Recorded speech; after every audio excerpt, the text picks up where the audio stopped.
Բարև ձեզ, մենք ուղիղ եթերում ենք, մեզ կարող եք հետևել Հայելի ակումբի եւ Անժելա Թովմասյան YouTube-յան էջերով։ Իմ հյուրն է Դեմոկրատական կուսակցության փոխնախագահ Նարինե Դիլբարյանը։ Բարև ձեզ, Տիկին Դիլբարյան։ Շնորհակալ եմ հրավերն ընդունելու համար։ Առհասարակ այսպիսի մի բան, այսօր ինֆորմացիան կա, հաջորդ օրը կխոսեն, մյուս օրը կխոսեն եւ այդպես կփակվի, կգնա։ Շատ անգամ հանցագործները, երբեմն նաեւ հենց հանցագործ իշխանությունները իրենց հույսը դնում են դրա վրա 1 օր, 2 օր, 3 օր լավագույն դեպքում կխոսեն դրա մասին եւ կփակվի կգնա, բայց արտառոց բան է տեղի ունեցել, համայնքապետի են գնդակահարել, ընդդիմադիր համայնքապետի են գնդակահարել եւ այդ թեման պետք է շարունակական տևական ժամանակ լինի մեր օրակարգում եւ այո, որովհետեւ այստեղ շատ մութ բաներ կան, հենց առաջին իսկ օրը մենք գիտենք, որ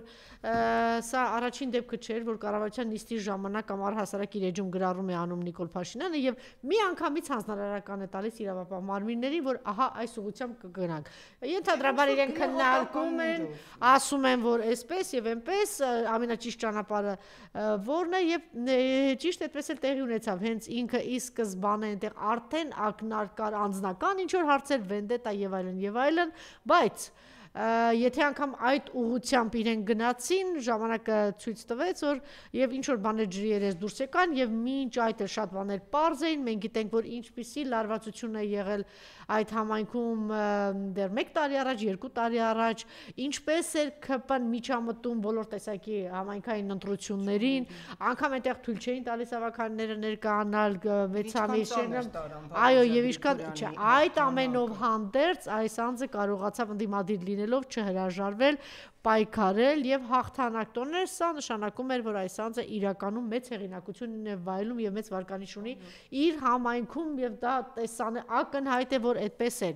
Եվ հետո ինչ որ բաներ ջրի երես դուրս եկան, որ իրենք ինչքան էլ իշխանությունները փորձում են ասել, որ սա միջ անձնային, չգիտեմ ինչ հարցեր է, բայց բար դարձավ անգամ այդ անձնային, միջ անձնային թեմաներ, եթե իրենց մոտ եղել է, դա եղել է քաղաքական հողի վրա, այսինքն ընտրություններով է պայմանավորված եղել այդ լարվածությունը, իրենց մեջ ինչ որ լարվածություն, հետո ինչ որ ծեծկրտուկ, հետո ինչ որ միջադեպեր, հետո ինչ որ կրակահեղեր։ Գրիգորյանը անձամբ այո, չի մասնակցել։ Չի մասնակցել, բայց այդ ինչ որ մարդիկ, որ եղել են քաղաքական այս ուժի կողմից ընդդիմության, իշխանության, այսինքն այդտեղից է եղել, քանի որ այսպես անհանդուր ժողովականություն, որ ինչ-որ պետք է ընդդիմությունը անցնի, հետո թույլ չէին տվել, այո, եւ քինախնդրություն, այսինքն հիմքում այսպես թե այնպես քաղաքական է եւ նաեւ եթե անգամ քաղաքական լինելով հանդերձ, եթե անգամ մինչ անձնային հարցեր են այնտեղ առաջ եկել, ուրեմն ինչ պիտի անեն իրավապահ համակարգը, պիտի պահել դա իրենց ուշադրության կենտրոնում, կանխարգել է առավել վտանգավոր զարգացում։ Հետո մենք տեսնում ենք ինչ որ մարդկանց ձերբակալում են եւ հրապարակ է սկսում են հայտարարել, տեսեք, այդ մարդը այսպես, ինչ որ տխուր երաժշտության տակ բաներ են դնում, որ այս մարդը խոսում է, որ իր եղբորը սպանել են 1 տարի առաջ թե 9 ամիս առաջ, որ իր մոտ ինչ է տեղի ունեցել, այսինքն ամեն կերպ իշխանական լրատվամիջոցները տանում են դրան, որ իբրև տեսա վենդետայի հիմքեր ունի, հետո ձերբակալում են այս անձին, ինչ է տարածում, ձեզ համար էլ հետաքրքիր կլինի, ինչ է տարածում փաստաբանը։ Նարեկ Օհանյանը չի հրաժարվել ցուցմունքներ տալուց, այլ մանրամասն ցուցմունքներ տալով հերքել է դեպքին իր մասնակցությունը, հիմնավորել իր այլուրկեություն, այսինքն այստեղ չի եղել այդ ամբողջ կինոն ԿՊ-ն, Նիկոլը, որ ներկայացրեցին 10 օր շարունակ, վենդետա, անձնական ինչ-որ բաներ, այս տղայի հարցազրույցը դնում են, վերամաղձիկ երաժշտության տակ, բոլոր հիմքերը ստեղծում են, որ ասենք անձնական ինչ-որ հարցեր եղել, մեկ էլ հոպ, ամեն ինչ պայթում է, որովհետև հիմքը փաստ է բերում այդ մարդը ունեցել է ալիբի, որ ընդհանրապես այդտեղ չի եղել եւ երեք չառաջում իրենցս մեկը ասեց անզեն հայացքով աչքով կարելի է տեսնել, որ բացարձակ նա բարձրահասակ հաղթանդամ հանցագործություն կատարողը միջնասակ, այսինքն այնքան ակնհայտ էր, որ այս կինոն Նիկոլի ստեղծած չի աշխատելու, շատ միանգամից այսպես ասած ժապավենը վառվելու է, այնպես որ այսպիսի պատկեր ունենք եւ ես կարծում եմ սա պետք է օրակարգում պահենք, որ եւ երկրորդ հարցը, Տիկին Դիլբարյան, ես հիմա ամբողջը ներկայացնում եմ, որ դուք ավելի մանրամասն խոսեք սրա մասին, երկրորդ հարցը, որ սա արդյոք վախի ինչու եմ անդադ ես ուշադրություն դարձնում հրապարակում, այո, որտեղ արժևում Մաղաշապատ համայնքի ընտրություններն են, այնտեղ լուրջ պայքար է սպասվում, Գյումրիում տեսանք եւ պիտի ձեզ խնդրեմ նաեւ երեկվա անթույլատրելի հայտարարությունները, սա բառից բուն իմաստով պետական բանդիտիզմ է, պետության իշխանության ղեկին նստած մարդու կողմից սա ռեկետ ասեմ, ահաբեկչություն ասեմ, մարդը սպառնում է, որ գնալու է ընտրված քաղաքապետի նկատմամբ գնալու է ձերբակալելու է, բարեբախտաբար շատ արագ արձագանքեց Վարդան Ղուկասյանը, իդեպ ես ասեմ, ինքը չգիտեմ ինչպիսի համայնքապետ է, բայց որպես իրեն դրսևորում է որպես քաղաքական գործիչ եւ ընդհանրապես ճկուն գործիչ հրաշալի, միանգամից արձագանքեց, միանգամից պատասխանեց, որ սա ես չգիտեմ, ուղղակի մեր ժողովուրդը պիտի սթափի եւ հասկանա թե ինչ տերոր է իշխանական այո համայնքապետերի հանդեպ թեմաները պիտի խնդրեմ կապել եւ Մաղաշապատի ընտրությունները եւ արձագանքել, խնդրեմ Եղև շնորհակալ եմ, իսկապես հարցը ուրախնդիր է, ուրախ եմ նաև, որ ԵԽԽՎ-ում եւս չէ, падգամավորներից հետաքրքրվեցին, թե ինչ է տեղի ունենում Հայաստանում։ Ես կարծում երևի թե մենք ինչ որ չափով նաև թերացել ենք, որովհետև Հայաստանը շարունակում է ամենտեղ հպարտանալ ներկայիս գործող իշխանությամբ, թե մենք ժողովրդավարության միջնաբերդ ենք։ Ես ինքս ամբողջ կյանքում երազել եմ ժողովրդավարության ոչ թե միջնաբերդ, այլ գոնե դրան մերձեցող պետություն լինելուն։ Դա իմ երազանքն է Հայաստանը տեսնել այդպիսին եւ ես գիտեք ամեն օր ահով տեսնում եմ թե մենք ինչքան շատ ենք խոսում ժողովրդավարությունից, այդքան հեռանում ենք այդ ժողովրդավարությունից։ Ուզում եմ հիշել արտաքին հետախուզության պետ Քրիստինե Գրիգորյանի այդ հայտարարությունը, թե մենք պետք է վախենանք ոչ թե դրսի մարտահրավերներից, սպասվում է այս աշխարհաքաղաքական ահազարհուր զարգացումներում, երբ Հայաստանին ամենտեղից սպառնում է եւ թյուրքական եւ հրեական այլ աշխարհների հատուկ ծառայությունների գործունեությունը հանկարծ Տիկին Գրիգորյանը վտանգավոր համարեց ժողովրդավարության ուղղված ներքին մարտահրավերները։ Սա ոսր հանրարարական էր, որ մենք հլը տեսեք ինչեր են լինելու իշ ձերբակալություն։ Ես ուզում ասեմ, որ այդ ժողովրդավարության ներքին մարտահրավերները հարուցում են իրենք իշխանությունները։ Այսինքն եկեք հենց ձևակերպման ամակարդակում, այսպես թե կաբովանդական չէ, վերլուծություն գրահյուսի, ամակարդակում համաձայն եմ Տիկին Գրիգորյանի հետ։ Հայաստանում ժողովրդավարությունը ունի ներքին մարտահրավերներ եւ այդ ներքին մարտահրավերները գալիս են իշխանությունից։ Առաջին հերթին վարչապետը եւ ուզում եմ հիշել, որ Ազատ գյուղի մոտ այն ողբերգական իրադարձությունն է, երբ այրվեց Զորամասի բոլորովին Զորանոցի համար չհամապատասխանեցված շենքը եւ մենք այդքան զոհ ունեցանք, հենց դրա հաջորդ օրն էլ վարչապետը վարկած անմիջապես, որ լցրել են այդ բենզինը եւ հետո գիտեք բացառելով ահաբեկչության թշնամու արած ամեն ինչ, որ տեսեք այս ուղղությամբ միայն պիտի մտածել, որ այլ դա գիտեք նշանակում է առերևույթ հիմնավոր կասկած ունենք, որ դա նշանակում է ուղղորդել կոծկել եւ այդ ուղղորդումները ամբողջ այդ դատավարությունը մինչեւ հիմա ձգձգվում է, մենք տեսնում ենք ուղղորդումները ոչ միայն չեն ունենում իրենց ազդեցությունը, այսինքն դրանից հետո իրավապահները գիտեք, այսպես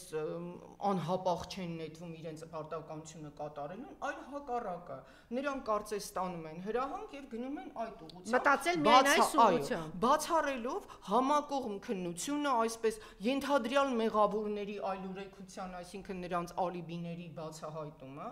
դրա համար ուղղակի զուգահեռ եմ անցկացնում, անկախ փորձագետներն ու մասնագետները եւ զինվորականները անմիջապես արձագանքեցին, ասես ահաբեկչություն է թշնամու թուրքերի կողմից կազմակերպված ահաբեկչություն է, վայրել են այդ վարկած հերքելու այդ տարբերակը չեղավ, պարզապես եղան ամեն կերպ ջանքեր, մենք իհարկե հիմա չենք կարող բացառել, բայց չի կարելի ուղղորդել եւ տանել ինչ որ կենցաղածին ուղիով։ Այսինքն մեզ մոտ ամեն այդպիսի իրադարձություն, որը իսկ այդ զորանոցում տեղի ունեցածը կարող էր լինել դրսի ուժերի միջամտություն, եւ դա պետք է դրդեր մեզ առավել լավ պահպանություն ստեղծել զորանոցներում, դրա փոխարեն դարձյալ գնաց ինչ-որ կենցաղային վարկած, որը առ այս պահը, տեսեք ինչ ժամանակ է անցել, ոչ էլ ապացուցվել է։ Դա նշանակում է ուրեմն, որ քննությունը միակողմանի եւ թերի է եղել։ Ու այս պարագայում չափազանց կարևոր է Վոլոդիա Գրիգորյանի սպանությունը ես համարում անթույլատրելի եւ շատ վտանգավոր, դրա մասին ամեն տեղ պետք է խոսվի, որովհետեւ մենք տեսնում ենք, որ ժողովրդավարության մասին այսպես անընդհատ խոսող եւ միայն դրանով հպարտացող այսպես իշխանությունը ոչ միայն չի ամրակայում այդ ժողովրդավարությունը, այլ ստեղծում է իրոք ահաբեկման մթնոլորտ, որի մեջ միջով ցավոք սրտի Հայաստանը անցել է այն ժամանակ բոլշևիկյան այդ ահաբեկչությունը ստալինյան ամբողջ բռնաճնշումները, որտեղ բավական է մարդուն գտնեին, ասում են, եթե կա մեր համակարգին ընդդիմադիր մեկը, ապա նրա համար հոդված կգտնվի։ Այն ժամանակ մի հայտնի դատախազ կար Վիշինսկին, չէի ուզենա, որ Տիկին Վարդապետյանը գնա այդպես Վիշինսկու արդարադատության, որը արդարադատություն չէ, այլ սարսափելի ճակերտներում եմ դնում, ընդհակառակը դա կեղծադատություն է այդ ուղիով, այսինքն եթե կա անցանկալի մարդ ձեր իշխանության համար, ապա նրա համար պետք է կամ հոդված գտնվի, բայց հիմա էլ մենք տեսանք, որ բացի այն հոդվածից, տեսեք, մենք ընթանում ենք այդ զարհուրելի դատավարությունների միջով, Սրբազաններ Միքայել Աջապահյանի, Բագրատ Սրբազանի, նրա հետ շահ կապված այդ 17 թե 18 մարդու, եւ մենք անպատկերացնելի իրավիճակում ենք եւ նրանց ներկայացված մեղադրանքները, դատաիրավական տեսանկյունից փաստաբանները բոլորը ցույց են տալիս նրանց սնանկությունը անհիմն լինելը, բայց այդ դրանք շարունակվում են։ Եվ դատավորը, ինչպես տեսանք, Միքայել Աջապահյանին, հենց նույն այդ խոսքի համար, որը գլխավոր դատախազությունը համարել էր կոչ չէ բռնության, հիմա որոշեցին, որ իրավիճակը փոխվել է, Միքայել Աջապահյանը վտանգ է ներկայացնում։ Ինձ կուղարկես ինչի ասել Վարդան Ղուկասյանի կապված։ Ինչքան կարելի։ Եվ հիմա փաստորեն պարզվեց, որ դեռ դատավարություն հարուցելը, այսինքն մարդու հանդեպ քրեական հետապնդում սկսելը, դա ծաղիկներն էին։ Իսկ պտուղները այն է, որ մարդուն կարող են գնդակահարել իր բակում, եւ մենք այսօր առերևույթ հիմնավոր կասկած ունենք, որ ոստիկանության աշխատակից Կարեն, կներեք այդ մարդու ազգանունը մահացել եմ, Վոլոդիա մոռացել եմ, մահացածի, որ նրա հետ էր, նրա մտերիմ ընկեր է, որ աշխատում էր ոստիկանությունում քրեական, նա եւս պատահական չի մահացել, որովհետեւ նա բացահայտել է ԿՊ-ական նախորդ համայնքապետի, այդ փարաքար խոշորացված համայնքի կատարած ինչ-որ տնտեսական հանցագործություններ։ Ես անօթացա այդ նյութերին։ Այսինքն այսպես թե այնպես պատտվում եք, ինքը գնում գալիս ենք իշխանական որջին, ԿՊ-ին։ Կա կարծիք հանրային եւ փաստաբանների հիմնավորում արկա այսպես իրողությունների ապացույցների հիման վրա, որ նա եւս ԿՊ-ական նախորդ համայնքապետի հետ եղել է հակասությունների մեջ, որովհետեւ բացահայտել է նրա տնտեսական այս կամայնքի։ Եթե ինչ կազմակերպված ԿՊ-ական այդ համայնքապետը բացակայել է Հայաստանից 10 օր առաջ, գեղեցիկ, այսպես ամեն ինչ ծրագրել է, որ ԿՊ-ից ինչ որ հեռու լինի այդ ամեն ինչը, ԿՊ-ի հետ իբրև թե կապ չունի։ Համակողմ մենք ամբողջ հասարակությամբ քննենք ԿՊ-ական շիշ բռնողի հետ մտերմիկ հարաբերություններ, նկարներ են հայտնվել։ Այո, տեսեք, այս մարդիկ մտերմիկ ընկերական հարաբերությունների մեջ են, իսկ գուցե նրանք նաև ունեցել են համատեղ շահեր։ Մենք իհարկե յուրաքանչյուրի անմեղության կանխավարկածը հարգում ենք, բայց նաև պահանջում ենք իշխանությունների ներառյալ վարչապետի։ Տիկին Դիլբարյանը չի, ինքը չի լինելով այդպիսի պաշտոն, չի հարգում։ Մարդը վեր է կենում, միանգամից հանրարարական է տալիս, սա է։ Նույնը Գյումրու քաղաքապետի, գիտեք, ելնելով սեփական ընկալումներից։ Այս հարցը ավարտենք, Տիկին Դիլբարյան, ինչ եք կարծում, այնուամենայնիվ իրենք կարողացան վախեցնել վաղարշապատի ընտրություններ են, չէ, արչևում։ Կարծում եմ, որ ոչ։ Ոչ, հա։ Գիտեք, բնակչության մեջ զուգահեռ եւ դուք զսպանակական ընթաց սեղմում եք, այդ զսպանակի վեր ելնումը կատարվում է շատ ավելի մեծ ուժգնությամբ։ Դա հստակ ապացուցված է։ Մարդիկ արդեն հոգնել են վախենալուց։ Մենք ամեն օր, չգիտենք, մեզ ներշնչում ենք այդ պատերազմից հետո անընդհատ վախենում ես, որ օտարերկրացիները, տվյալ պարագայում ադրբեջանցիները անձնագրերով, մենք վերջերս իմացանք, չէ, որ Վրաստանում Մաքսատանը բռնագրավել էին բազմաթիվ անձնագրեր, որոնցով թուրքերը պատրաստվում են եւ թուրքերը եւ ադրբեջանցիները, իսկ այնտեղ նաեւ հայերի համապատասխան ազգանուններ կային։ Այդ մարդիկ ինչու են այդքան կեղծ անձնագրեր բերում։ Այս անգամ հաջողվել է այն էլ Վրաստանում արգրավել այդ անձնագրերը։ Իսկ մեր ԱԱԾ-ն դրանով զբաղված է, թե մեր ԱԱԾ-ն անդադ ուսումնասիրում է եւ մտածում է, թե եթե ինչ-որ այդպիսի գունավոր այդ փուշիները գմբուցիկներ, հա, դրանք նախատեսված են եղել, չգիտեմ, իշխանության զավթման համար, որ չգիտեմ Միքայել Աջապահյանի օրագիրը եւ մյուս կողմից հարց է ծագում ամեն օր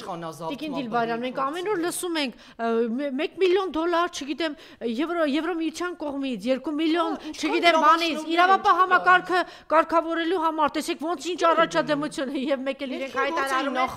հայտարարում են 5 անգամ բան է արել աճել է հանցագործությունը, սպանությունը, 5 անգամ գնդակահարությունը, 10 անգամ իրենք են ասում, իրենք են ասում Պաշտոնական վիճակագրություն է։ Որովհետև այդ նույն ոստիկանությունը եւ ԱԱԾ-ն ինչով են զբաղված, ինչ որ դուք շատ ճիշտ նկատեցիք,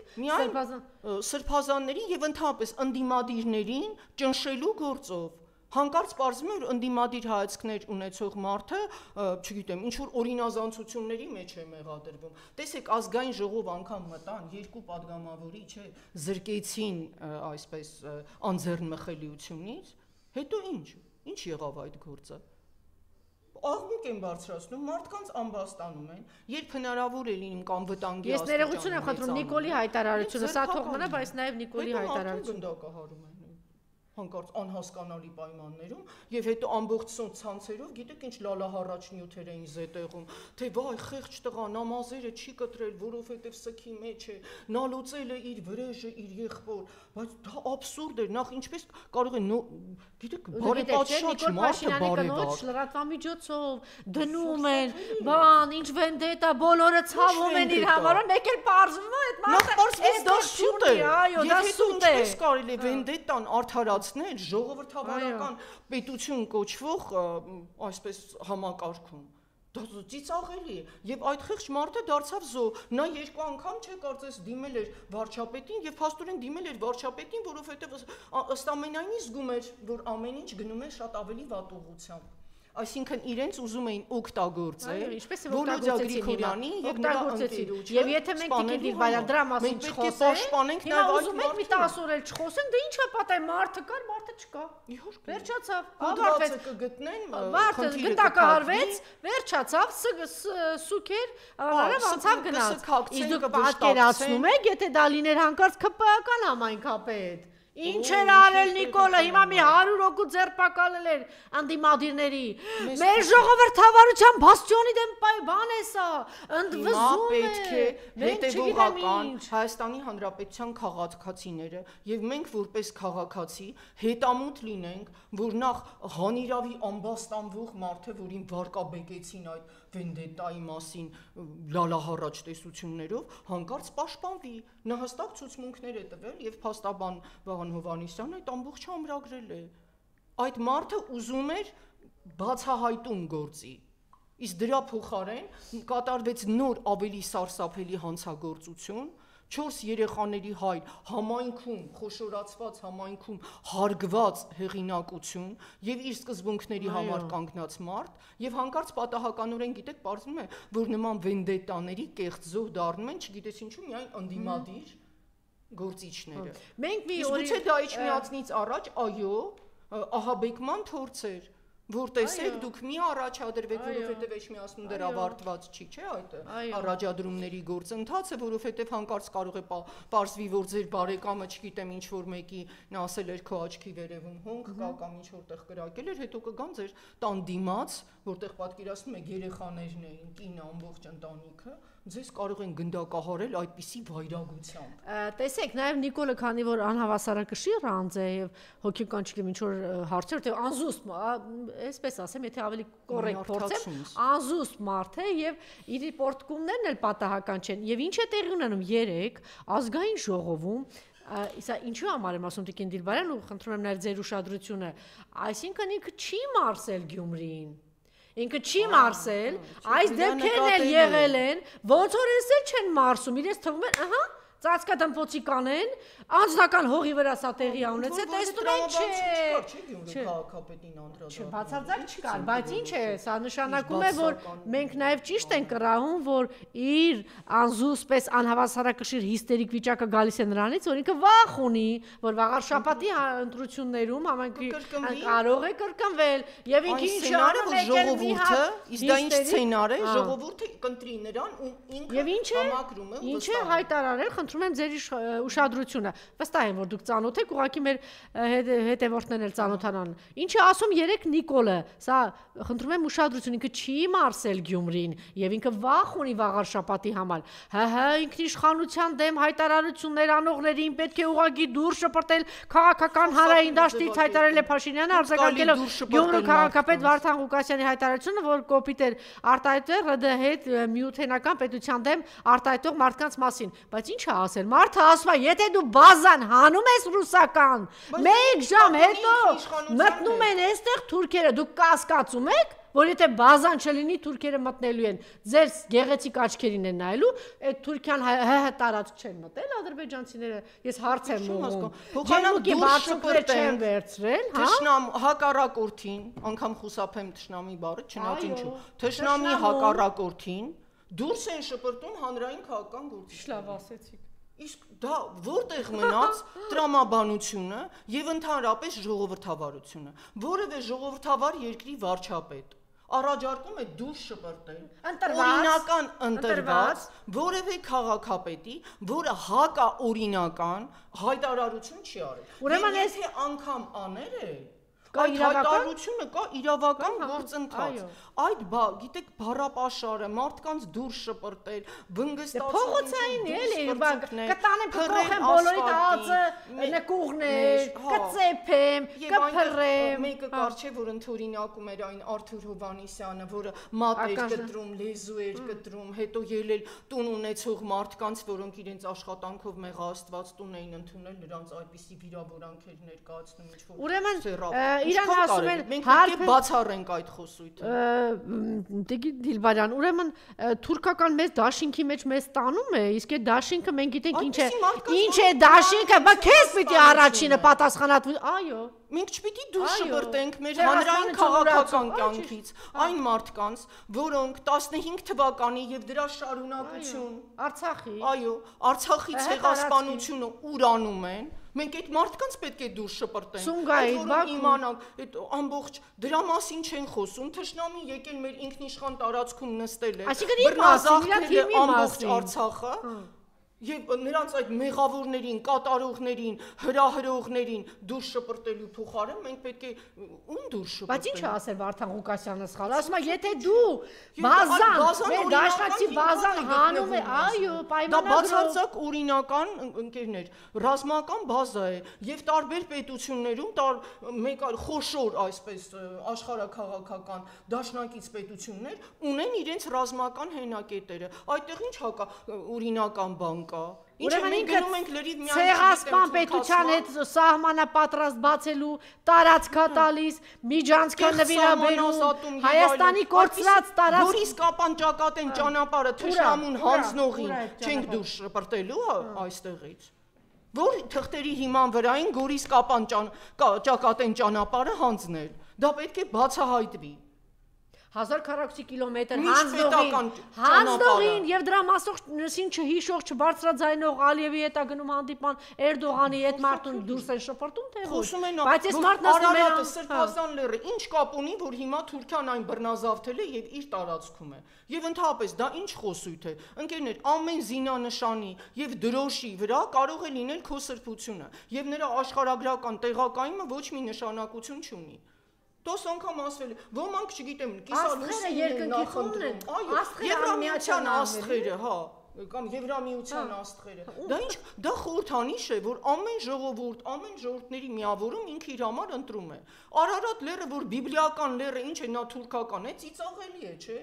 Երբ որ տեղի է ունեցել այդ ջրհեղեղը, Նոյը իր տապանով իջել է Արարատ լեռան, որտեղ էին թուրքական ցեղերը։ Ուրալ-Ալթայում ձևավորվել էին։ Չէ, դեռ ոչ։ Ձևավորման գործընթացում էլ չէին։ Այդ որտեղից վերցրին, որ դա իրենցն է։ Այդ ելքի եւ մուտքի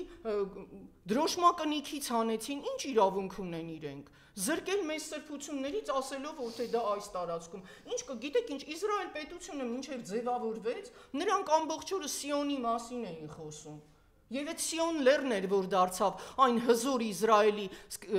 ձևավորման հիմքը, որ այսօր իհարկե սարսափելի է, ինքն է ցեղասպանություն կատարում, բայց որևէ մեկ արաբներից ելնում ասում էր, բա իրավունք չունեք Սիոն լեռը օգտագործել։ Սա ինչ բան է։ Եվ տեսեք, մինչև այս ամբողջ Նիկոլ Փաշինյանի խոսույթը թուրքերը ոչ մի բան չէին ասում։ Հիշեք թուրքական այն ֆուտբոլային դիվանագիտությունը, երբ Գյուլը գալիս էր այստեղ, Լևոն Տեր-Պետրոսյանը Դեմիրելի հետ էր, ոչ ոք չէր, ինչ իրավունք ունեն իրենք։ Ոչ մի կապ չունի, թե այդ լեռը ում հիմա, չգիտեմ, տարածքում է գտնվում։ Այո, բռնազավթված։ Այդ հարցերը դեռ հետո կքննեն։ Ինքը սրբազան լեռ է։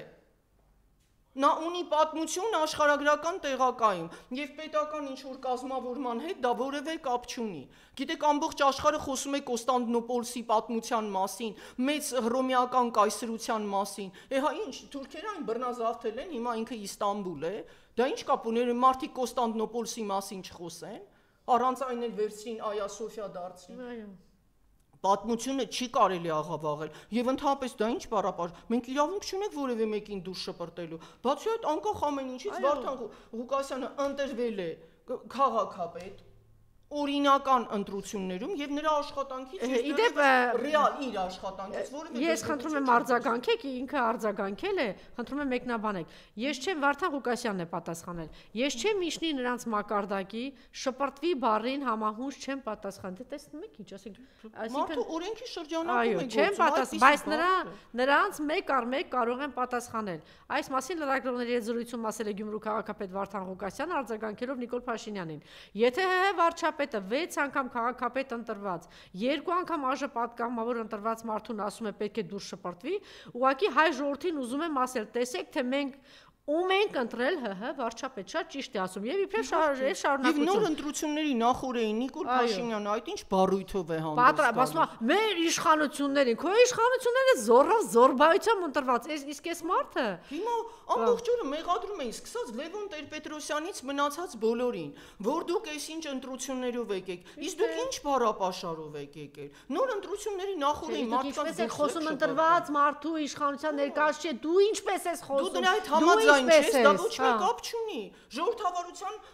գլխավոր սկզբունքը ես քեզ հետ համաձայն չեմ բայց պատրաստ եմ իմ կյանքը տալ այն բանի համար որ դու ազատ արտահայտես քո կարծիքը երեք լսում եմ Տիկին Դիլբարյան 4 օրվա առաջվա հարցազրույցը արդեն թարգմանաբար ներկայացնում էին Ջեֆրի Սաքսի հարցազրույցը ինչ է ասում է Թրամփը բան տգետ է դեբիլ է ցեղասպան է սա է դեմոկրատիա այո իրենց առաջադեմ ասենք միասին կարծես քննարկել ենք չէ Թրամփը ցեղասպան է ցեղասպանության մասնակից է այդ մարդն արաբ վերաբնակները ինչ ասես ասացին Թրամփի երեսին եւ ինքը ճիշտն ասած ամեն դեպքում լինելուց ինքը լռեց ոչ մի բան չէր ասում իսկ մեր լրփազգի ներկայացուցիչ ինչ կաներ կծեպ ասած ինի ծերուկ ինչ որ կծած խնձոր էր չտեսակ Ալեն ինչ արեց թքեց Ալեն ինչ արեց մարդուն կանգնի ասել էին դավաճ ասել ձեռքերը բռնեք հարվածին թքեցին գնացին ինչ արեցին անհետ ամենաբան լրատվական միջոցով է երեք լսում եմ պարզ ասում է ինքը տգետ է թերուս է ինքը ինչից որ խոսում է տեղյակ չի դեբիլ է եւ ցեղասպան է իրենց մասին Տեղում այդ մարդու տասնյակ հատորներ այս թերի զարգացած բոժը հիշում եք բղավում ասում էր ժողովրդավարության բաստիոն է խոսքի ազատության բաստիոն է մարդը կանգնում ասում է երբ որ դու բազան տանում ես այստեղից մեր ռազմավարական գործընկերոջ նկատմամբ այդպիսի հայտարարություն ես անում դու մեր ժողովրդի տանում ես թուրքի բերան ցեղասպան ինչն է սխալացել Վարդան Ղուկասյանը ես ասեմ եթե անգամ ինքը դրա այդ համաձայն չէ Ինքը իրավունք չունի։ Թող վերցնի ապացուցի, որ ավելի լավ է թուրքական բազա մեղա Տեր Աստված տեղավորել։ Բայց դա պետք է բանավեճ լինի եւ այդտեղ ինքը իրավունք չունի մարդկանց։ Դրա մասին է խոսացնում, բա ինչ է կան դարպասը բացում եք, որ թուրքերը գան ցեղասպանել։ Եվ ընդհանրում տեսակ չէ, ինքը այդպես լալագին ասում էր, ինչ են շանկում Զանգեզուրի միջած։ Նորից Թուրքիան եւ Ադրբեջանը Հիմա դրա մասին խոսենք եւ նաեւ ինչ է ասել Վարդան Ղուկասյանը, պատրաստ է մոտ օրերս դատի տալ ՀՀ կառավարությանը, անկախությունից հետո նման քաղաքապետ չի եղել այս երկրում, ով դատի կտար կառավարության, այս մասին հայտարարել է Վարդան Ղուկասյանը։ 58 խնդրում եմ, սա էլ արդեն անի մասին ուշադիր 58 միլիարդ դրամ Գյումրից տանում են պետական բյուջե, հետ են վերադարձնում 4 միլիարդ, ինչի, որտեվ ընտրված քաղաքապետ է դրա համար, հա? Ինչի հետ չեք տալ, ուզում եք համայնքը ջզարգանա, իրենք էլ ասեն, տեսեք ձեր նրանք պետք է մեր քաղաքին 27 միլիարդ դրամ բյուջե հատկացնել, բայց 4 միլիարդ են միայն տալիս, դրա համար դատի եմ տալու կառավարությանը։ Ուր է այդ փողերը, ինչի՞ չես տալիս Նիկոլ։ Սիրելի գյումրեցիներ, ձեր ընտրված, տեսեք, ձեր ինչ բան է բարձրացնում, այլ ձեր ընտրությամբ եւ փաստորեն ձեզանից ոմանց սիրելի Նիկոլը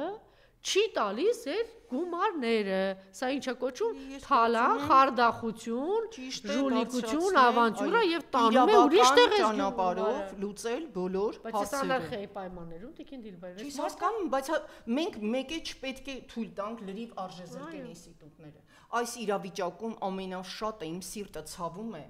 գիտեք, դատական իշխանությունն էինք փորձում կառուցել, ինչ դարձրին։ Վարչապետ լինելով գնացել էր դատարանների դռներ էր փակում, այն կհիշեք սահմանադրական դատարանի դատավորը ստիպված պատուհանից ուզում էր փախչել, ընկավ ոդկը կոտրեց, մի խայտարակ, սափելի եւ ինքնախոստովանություն ասում է, ես աղավաղել այս պետությունը, չսիրել պետական հաստատությունները։ Հիմա պարզվում է դատաիրավական համակարգը զարհուրելի իրավիճակում է, հեռախոսային այդ արդարադատություն է գործում,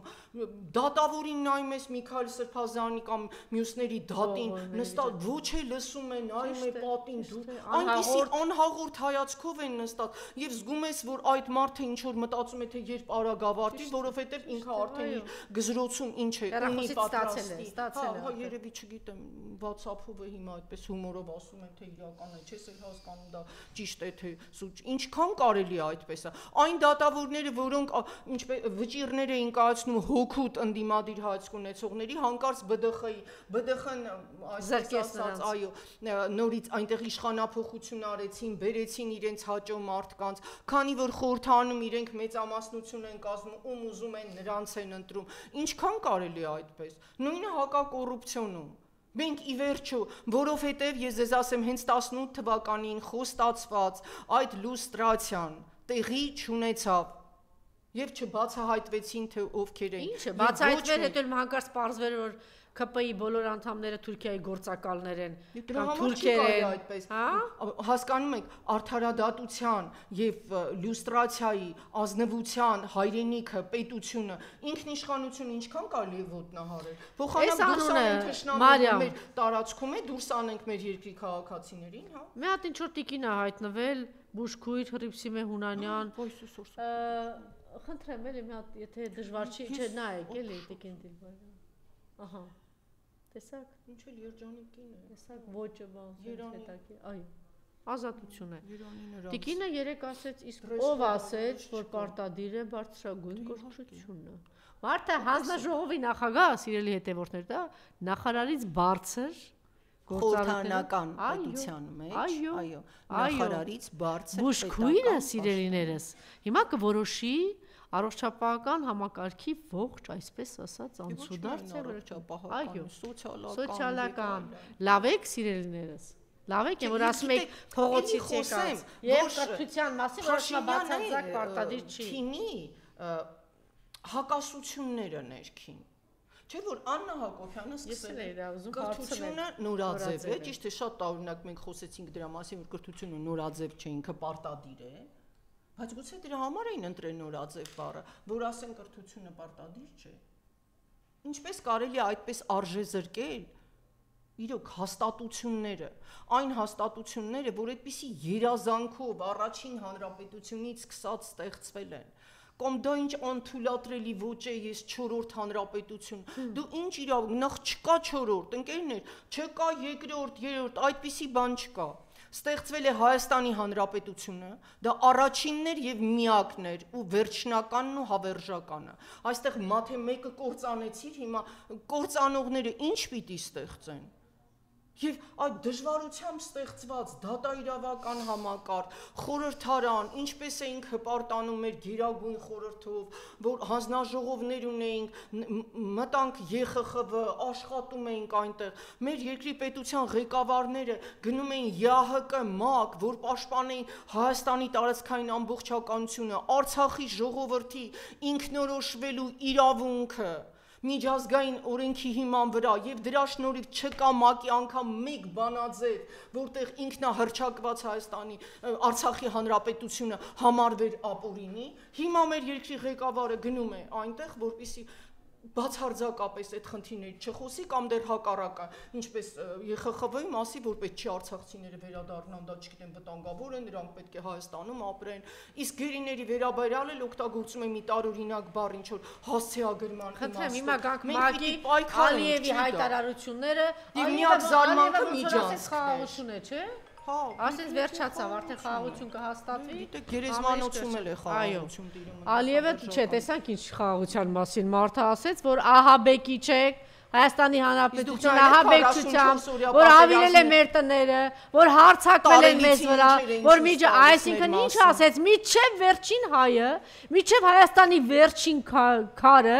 ավիրելու եմ, հարձակվելու եմ, տանելու եմ միջազգային դատարաններ։ Սա ասում է խաղաղություն կերակրող Նիկոլի հետ, նույն տարածությունում գտնվող Ալիևը 4 օր առաջ, Նիկոլի ներկայությամբ։ Եվ ՄԱԿ-ում, եւ նաեւ ես ասեմ ամենասարսափելին, որ մեր այդ ահավոր աղետի, ես չգիտեմ էլ ինչ բառով բնորոշեմ, 44-օրյա պատերազմի տարելիցի օրերին դուք միայն Ադրբեջան, ես շատ մեծ դժվարությամբ, բայց հետևեցի ադրբեջանական ալիքներին։ Ամբողջ խրախճան, եւ դա մի հակահայկական այնպիսի եւ այնպիսի ատելություն, ես ապշած էի իրականում հաղթածները։ Բա ում հետ են գնում խաղաղության։ Ինչ որ իրականում հաղթածները, լինում են մեծահոգի,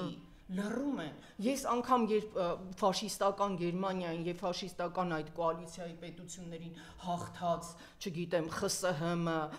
Անգլիան, Ամերիկան, այդպես չէին խոսում գերմանացիների հասցեին։ Նրանք այնպիսի մի հակահայկական հիստերիա էին ձևավորել, եւ ես ապշած էի, հաղթած ու խաղաղության գնացող մարդը կշարունակի իր քաղաքացիների մեջ այդպիսի հայատյացություն։ Հիշեք մեր մեծ Հովհաննես Թումանյանին, 1000 տարում հազիվ թուրքը մարդասպանը դարձավ, չէ, մարդակերը դարձավ մարդասպան։ Մենք շարունակում ենք գործ ունենալ մարդասպան, թուրք, թուրքի մնացուկ, ադրբեջանցու հետ, ով հայատյացությունը դարձրել է իր գաղափարախոսության, այս իշխանությունը 30 տարի շարունակ դարձրել իր գաղափարախոսության հիմքը, եւ այս պահին խաղաղություն եւ 3 Նիկոլը,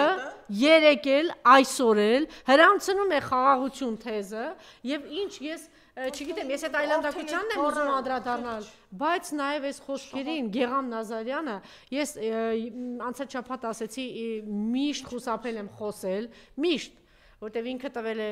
այս երկին որդուն ամենաթանկ բանը, բայց այս անձը ես չգիտեմ, սրա համար արդեն ուղղակի սա աբսուրդ էլ չի, չգիտեմ ինչ է, օրինակ ելույթ է ունենում, քիչ առաջ ինչ է ասում, ինչու են ձեզ նվաստացնում, ինչու է ձեզ նվաստացնում, ընդդիմությանը ասում, այս ինչն է ձեզ նվաստացնում, այս խաղաղության սահման, խաղաղությունը, այս խաղաղությունը ասման չի է,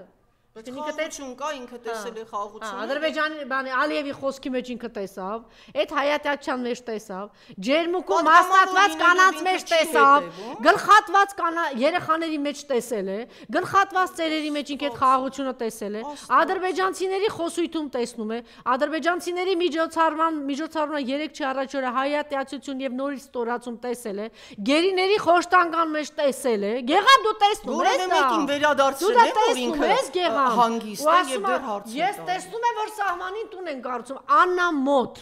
Սահմանին կրակոցներ են, Սահմանից արտագաղթում են, մարդի անամոթ, մեր գյուղերը դատարկվում են։ Ես ուրիշ բառ չունեմ ասելու, եթե ինչ-որ բան ունեք ասելու այս մարդուն, ճիշտ ասած գիտում եմ, որ այդ մարդուն արդեն վերլուծելն էլ ամոթ է, ես չգիտեմ, ես բայց համոզված եմ, որ նրա որդին երկնքում թողների ինձ Աստված էլի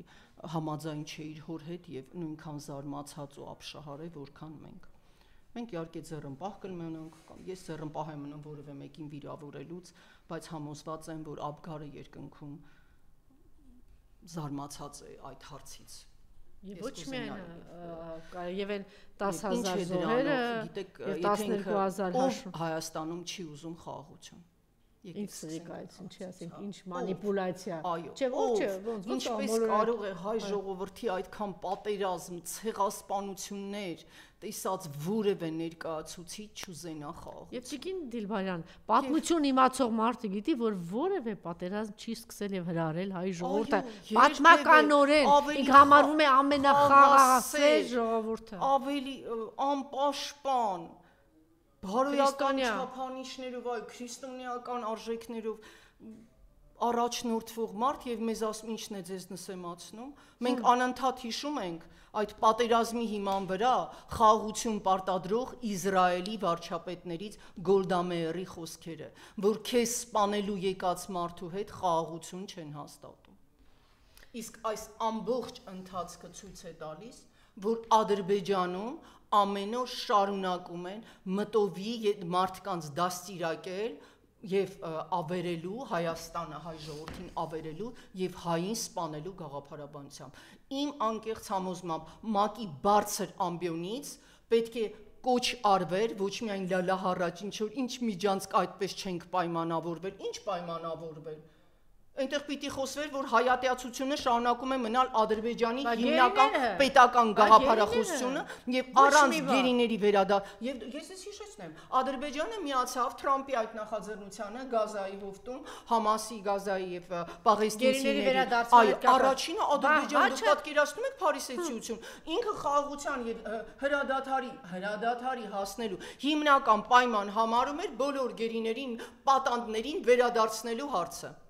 Իսկ հայկական պատանդներին վերադարձնելու որևէ խնդիր չկա։ Ընդ որում այդ մարդկանց այլ ոչ պատանդ, ոչ գերի են համարում, նրանց համարում են ինչ-որ ռազմական հանցագործներ։ Ինչ կապ ունեն նրանք ռազմական հանցագործների հետ։ Եվ ՄԱԿ-ի մի որոշում անգամ չկա, որ մենք ինչ-որ մեկ, չգիտեմ, թիզ միլիմետր, չգիտեմ, օկուպացրել ենք Ադրբեջանի տարածքից։ Դա միայն ադրբեջանական բանդագուշանքներ են։ Իսկ վարչապետը փոխանակ գնա այնտեղ դրա մասին խոսի, վիրավորվում են ընդհանրապես դրանից, որ ինքը ինչ-որ չի պայմանավորել միջանց կոչել։ Իսկ ինչ է պայմանավորվել, դա էլ չգիտենք, էլ չեմ ասում, որ միևնույն է իր այդ պնդումներից հետո դա շարունակվում է։ Դա եզակի հնարավորություն էր գնալ ՄԱԿ-ում բարձրաձայնել այդ խնդիրը եւ ստանալ միջազգային օժանդակություն։ Ես ուզում եմ նշել, որ Եվրոպական դատարանը ի հեճուկս Ադրբեջանի բոլոր ջանքերի որոշում է կայացրել եւ պահանջում է Ադրբեջանից հաշվետվություն ներկայացնել մեր գերիների պատանդների վերաբերյալ։ Նիկոլը գնում ամենաբարձր ամբիոնի մոտ կանգնում է եւ դրա մասին այո եւ չտալով մարդկանց անունները, այսինքն մենք հասել ենք այն վիճակին, որ ստիպված ենք օտար պետություններից աղերսել միջազգային իրավունքի հարգումը։ Մենք ով, չի անում Նիկոլը դա։ Դա այս կողքից ինչ որ անների աշխատանքը չի անում եւ մեր լիբանանայ հայրենակցի ընտանիքը տարածել է, այո, որ ձայն չկա, հայտնի չի։ Ամենայն հավանականությամբ այս մարդը վաղուց արդեն, չգիտեմ, չեմ ուզում դաժան բան մտածեմ, թե ինչ է կատարվում, բայց այն պետությունը, որը իր քաղաքացիներին տեր չի կանգնում, այդ պետությունը իսկ պետությունը տվյալ պայն ով է դա իշխանությունը, նա իշխանություն չի, ինքը չի կարող ասել ես ընտրված եմ ժողովրդի կողմից, որովհետև իրենք իրենց քաղաքացիներին տեր չեն կանգնում։ Թրամփի հետ հանդիպման ժամանակ բաց թողեցին այդ առիթը, չխոսեցին, չբարձրաձայնեցին, ՄԱԿ-ում դրա մասին, ինքը ցուցակով պետք է գնար խոսեր դրա մասին, ԵԽԽՎ-ում Դա նշանակում է շատ լավ, եւ տեսեք Զանգեզուրի միջանք ինչպես մանիպուլյացիան, ուրեմն ինչ ասես ասում է եւ ակնհայտ է որ ինքը մեղրին զոհաբերել է, տվել է, մեր տարածքները տվել է, բայց որpիսի տպավորություն ստեղծի, ես կարծում եմ ինքը տհաս մասայի վրա է աշխատում, հիմար մասայի վրա, որ ինձ Զանգեզուրի միջանց, ինձ Զանգեզուրի միջանց, ինչ որ sense հիստերիա է անում։ Հետո գնում է ԵԽԽՎ այնտեղ օտարազգի գերմանացի պատգամավոր ամենայն հավանականությամբ դե առաջանաչեն կիրթ մարդիկ են, կարդում են, տեսնում են, ապշած են։ Այստեղ բան չկա, կարդում են, տեսեն այս մարդը, ընդամենը իր տարածքը տվել է, նվիրել է ուրիշի։ Որպես բացատրություն ստանալ։ Այո, ապշած է այդ մարդը կարդում, ասում է, ես նայում եմ, այստեղ խաղաղություն չկա։ Ես նայում եմ, այստեղ Հայաստանի համար ոչ մի շահեկան բան չկա։ Այստեղ կա մի բան, որ դու քո տարածքը ուղղակի տվել ես քո թշնամուն։ Եվ դա իրական ինքը փոխանակ բուն հարցին պատասխան ինքը ասում է, ինձ Զանգեզուրի միջոց, ինձ Զանգեզուրի միջոց, ինձ ուզես մանիպուլյացիաներ անում, մեկ էլ ընդեղից Թուրքիայից գալիս է, ասում է, ընկեր, հայտարարություն։ Դա միջանցք է Զանգեզուրի, այո, ադրբեջանցիներն են ասում, թուրքերն են ասում, այնքան է ստորեն, այսքան բան նվիրաբերել է ձեզ, գոնե ձայն մի իրենք որպես թշնամի, գիտեք, կամ հարձակվող կողմ, այսպես ասեմ, իրենք ճիշտ են։ Իրենց մարտավարությունից պետք է սովորել։ Երեք էլ ինքը ուրեմն փոխանակ թուրքերին պատասխանի, որ փոխանակ ադրբեջանցիներին պատասխանի, որ ասի, չգիտեմ, երևի այսօր Ալիևի հետ հիմա գնացել է հանդիպան, ասում են չեք ձայն հանում, ինչ եք ասում, բանը միջը անոր տվել եմ, ինչ եք ուզում։ Բայց տեսեք դա իր տալով չէ։ Ես ասեմ, դա բացարձակ անհասկանալի։ Մենք տեսանք, որ Արցախն էլ է իր տալով, այդ մարդը գնաց ասեց Արցախը Ադրբեջան է տվեց։ Մենք տեսնում ենք, որ հիմա Հայաստանի Հանրապետության 1000 քառակուսի կիլոմետրն էլ է ինքը հանձնել եւ ձայն չկա, էլի նշանակում է իր տալով, որ չի բարձրաձայն։ Դե թող մակում բարձրաձայներ, ասեն իմ տարածք են մտել դուրս չեն գալիս։ Չէ, ինչ եք ասում։ Դա տեսնում եք։ Ինքը ունի կեղծ խաղաղության, երկրի հակառակ կողմի խաղաղության էլի։ Գիտեք, երկրի հակառակ կողմը վերջերս ես սկսում մտածել, որ Եռաբլուրի պես ինչ որ գերեզմանոցն է, որտեղ խաղաղություն է։ Եվ այսօր զինվորները կառավարության մոտ մենք տեսանք ինչ տեղի ունեցավ, նախ հանրային հյուրընկալված կարգալույց հոգևորականը կառավարությունը պաշտոն է ստացել, Նշան Հովհաննիսյանը նշանակվել է ՀՀ կառավարության աշխատակազմի ազգային փոքրամասնությունների և կրոնի հարցերի բաժնի խորհրդական, ես ասել եմ, նրա համար պարզվեց աշխատասենյակ է։ Թուրքերն ու Սորոսը աղբի բույրով են գտել այս այլանդակներին։ Չտում են խոշորացույցով։ Չէ, աղբի բույրով, որ այդ բույրը ասես դավաճանի թրքի, այդ բույրով աղա իրանք տենց են գտել սրանց։ Հիմա էլ իրանք նմանի կգտնի, հիմա իրենք էլ գտնում են այդ դավաճանների մի հատ ուրիշ տեղից, ամեն տեղից իրենք տենց գտնում են ու տանում են ու հարստացնում են։ Որովհետև ուրացողներից, դե արդեն ակնհայտ է, որ իրենք ոչ մի խնդիր էլ չէին լուծում, բացի անձնական իշխանությունը պահպանելու հարցից։ Այսինքն վերադառնանք մեր խոսակցության սկզբին, ով դեմ է այս իշխանությանը, նրան պետք է փորձեն ամեն կերպ վարկաբեկեն, քրեական գործեր հարուցեն, վերջում էլ պարզվում է, որ կարող է հայտնվի մեկը, որ նրանց 60 կողմ 2 ձեռնպահ 0 դեմ ձայնով ԱԺ-ն ընդունեց Հայաստանի Ադրբեջանի միջև խաղաղության հաստատման վերաբերյալ ԱԺ հայտարարության նախագիծը։ Սիրելի հայրենակիցներ, այս խաղաղության բառով ձեզ կկերակրեն եւ ինչպես տարան Արցախը սպանդի ցեղասպանության, ինչպես Սյունիքում տեղի ունեցավ, ջարդ սպանդ մտան մեր տարածքներ, հիմա սա երրորդ թուղթն է, որ բերելու է պատերազմ եւ այս բառերը հիմա ձեզ կերակրում են։ Դուք որոշեք, եթե դուք պատրաստ եք ամեն անգամ այսպես զոհելու, զոհաբերելու տարածքներ տալու, արդեն ձեր որոշումն է, որտեղ ամեն անգամ դուք գնում եք ընտրում եք ձեր մահվան թուղթը։ Չեն ընտրում իրական նրանք, տեսեք, մեր թիմ վերջին ընտրությունները, մարդիկ չեն ընտրում մահվան թուղթը։ Նրանց ուզում են դա պարտադրել։ Եվ պատահական չի, որ վարչապետը անդադ խոսում է, ինչու եք դուք խորհրդանում գտնվում, չգիտեմ, հրապարակ գնացեք, փողոց գնացեք, սահմանադրական զարգացումները, ինչ որ վարչապետին դուր չեն գալիս։ Նա մարդկանց դրդում է գնալ փողոց, ինչու՞։ Անդիմությունը իդեպ չի մասնակցել այս ամեն ինչին, այո, եւ այսօր էլ զինվորականները, սպաները, ուրեմն այս փորձում է հայտարարեցին, որ այս ունենք, մենք կարող ենք դա ցուցադրել, խնդրեմ, փորձում են խմբագրել մեր պատմությունը, հայտարարել են զինվորականները, փորձում են այն կյանքը, այն դժվարությունները, այն պայքարը, որ մենք ենք ունեցել, որի համար արյուն ենք կորցրել, իր սխալներն արդարացնելու համար Նիկոլը զրոյացրել է, որոշել է մեր ստացած, մենք էլ որոշել ենք մեր ստացած շքանշանները հետ հանձնել, ասել է կառավարությունը, բայց շատ իզուր է, իրենցից չեք ստացել դուք։ Ձեր արյան գնով եք ստացել, իհարկե նորից մենք երբ որ կազատագրվենք Նիկոլից, դուք նորից հետ կստանաք սա Նիկոլ նայի, ինչը Ինչպես տեսնում ենք կառավարության դիմաց քննվում է ոստիկանները։ Մեր ազգային խայտառակություն։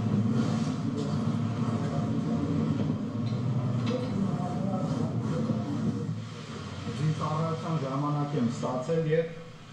այդ հակառակորդի սպային շակերտավոր ասած միշտ դիքային հատվածում իրան ուղղելով չել պահել, ճանապարհեցինք իրանց տուն։ Զորամասի հրամանատարը 1800 օքանա զորամասը շարարապարակում հավաքելուց հետո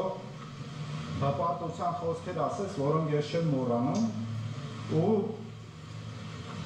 ցավով եմ կոնկրետ այս մեկը տալիս։ Տեսեք ուր են հասցրել մեր Հերոսի անհուսության։ Այո, Արցախի հանձնման օրը սեպտեմբերի 19-ին ինչ էին դրան լաբուվում այդ Վահան Տոստանյանը սա նման հայրենիքի մատուցածառայությունների համար առաջին աշճանի շքանշան։ Երբ որ բացենք մեդալները, արդեն արժեզրկումը որտեղից է գալիս։ Ամեն գերատեսչական մեդալի վրա գրած է 6322, սա նշանակում է, որ ինքը 6322-րդն է եղել ու նմանատիպ 30-ից ավել մեդալներ ու շքանշաններ կան, որոնք ընդհանուր գումարային թիվը հասնում է 100,000-ից ավել։ Իսկ Հիշում եք պատերազմի ժամանակ Հարգելիս տեղեկացրեք Շաքաղվելու բանը լավ անջատեք իսկապես շատ ես համոզված եմ որ կգա ժամանակ իրենք դա ետ կվերցնեն որովհետև դա իրենց կյանքով ստացածն է ու այստեղ էլ ուզում մի դառը բան ասեմ Ադրբեջանը Արցախյան առաջին պատերազմում իր զավթողական նկրտումներին դաժան հարված ստանալով հետ քաշելով ինքը ինչ էր անում ինքը պահում էր այնտեղ կռվածներին, ստեղծում էր կեղծ հերոսների կերպարներ, ինչ անում է ստականքը մեր հերոսների Ադրբեջանի Ռամիլ Սաֆարովի համար, նրանք միլիոններ ծախսեցին Հունգարիային գնելով, բերեցին նրան հերոս դարձրին, իսկ մենք իրական հերոսներին դարձրել ենք ամոթահար եւ իրենց ստիպել ենք իրենց շքանշանները բերել։ Այս մարդու հոգեվիճակը պատկերացնում եք Բա սիրելիներս, այն որ ծափահարում էիք երջանկացած, որ Արցախի հերոս նախագահին, գեներալին տանում էին բան, սենց ուրախացել էիք 18-19-ին, այս էր բերելու, այս էինք ասում, է որ սենց խելագարված ցնդած գնում էիք հիմարի նման, այս բոմժերի հետևից ուրախացել էիք, ձեր հերոսներին փակում են, այս համար էինք ասում, որ եկել է կործանելու Հերոսներին արժեզրկող իշխանությունը բերում է միայն մահ, ավեր եւ անպետություն եւ ոչ երբեք խաղաղություն։ Խաղաղությանը, տեսեք, նաեւ Նիկոլ Փաշինյանը հետաքրքիր բան ունի։ Ինքը անդադ փառք նահատակներին, նահատակների մասին է խոսում, այդպես դրական փառքի կամ հիշատակի։ Իսկ իրական հերոսներին ԱԾ նկուղներ, հերոս Սամվել Կարապետյանին, որ Սամվել Կարապետյանը, որ կես միլիարդի ներդրում արել Արցախում, բա հերոս չի։ Իսկ Հայաստանում Ռուբեն Վարդանյանը, որ միլիոնավոր ներդրումներ արել հերոս չի։ Իսկ դու փորձում ես նրանցից նահատակ Բակո Սահակյանը հերոս չի, Սրիկա տականք։ Արկադի Ղուկասյանը հերոս չի։ Եվ մենք հասնելու ենք մեր հերոսների ազատ արձակմանը։ Ոչ, ազատագրմանն ենք հասնելու։ Այո, նրանք ազատ են արձակվել, սրանցից ենք ազատագրվելու։ Շնորհակալություն։ Իրական Հայաստանը եւ իրական խաղաղությունը։ Հերոսների վերադարձը կբերի խաղաղություն։ Չխափնվեք 4 պատերազմ բերած Սրիկայի խաղաղության բառով։ Չխափնվեք։ Հաջորդը լինելու է այդ դագաղները լինելու են ձեր դրան մոտ, նա ով որ կխափնվի դրան։ Ես համոզված եմ, որ չկան այդպիսիք բացի իրենց թիմից։